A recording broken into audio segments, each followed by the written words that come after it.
Year of the Goat. Your overall luck performance sa 2025 kapakbet ay hindi maganda.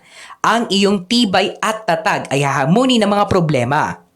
Gayunpaman, ipakita mo ang iyong lakas. Maging maingat ka sa conflict at mishap stars dahil ito ay magbibigay ng continuous problems sa inyo.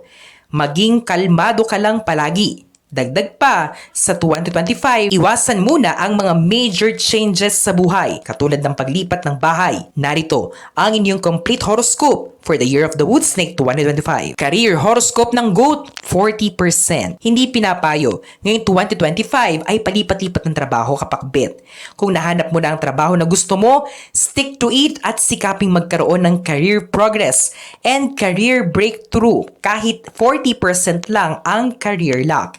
Maging confident palagi kahit nahaharap sa mga problema. Gawin mong alas ang iyong lakas and initiate teamwork. Kung ikaw ay may negosyo, kailangan mong bantayan at pag-aralan ang industry trends para hindi mahuli sa uso. Health horoscope ng Goat, 40%. Ngayong taon mga kapakbet, ikaw ay madalas na makakaranas ng lungkot. Pero huwag mag-alala dahil lilipas lang din naman ito. Subalit, kinakailangan mo pa ring tignan ang mga positive events sa iyong buhay para hindi puro lungkot at negativity ang iyong naiisip. Subukang lumabas ng bahay para sa fresh air. Maintain a balance between your work and rest time.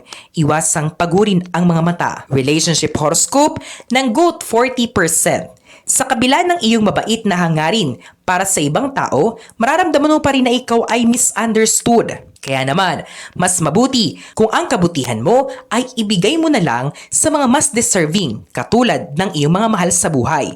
Para maunawaan kanila, unawain mo muna sila. Ang maipapayo ko sa mga singles ngayong 2025, unahin muna ang self-care kaysa madaliin mo ang paghahanap ng magiging kapartner sa buhay. Para naman sa mga in a relationship na lalong-lalo na sa mga may asawa na, focus on nurturing your love and solving problems together sa 2025. Wealth horoscope ng Goat, 40%. Michael De Mesa, Feng Shui Extravaganza, Year of the Wood Snake 2025. Nang dahil sa mga unlucky stars kapakbet, ang wealth luck mo ay apektado at ito ay magreresulta ng mga additional expenses at makakaapekto sa budget mo sa 2025.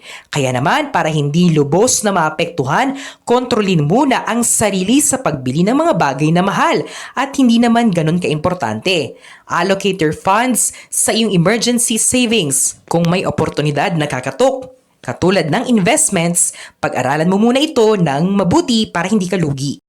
Ang mga interpretasyong ito ay pawang gabay lamang. Nasa sa atin pa rin ang desisyon at tayo pa rin mismo ang may hawak ng ating kapalaran.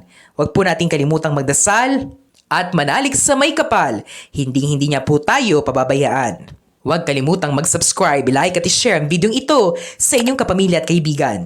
Maraming salamat sa panonood, mga kapakbet.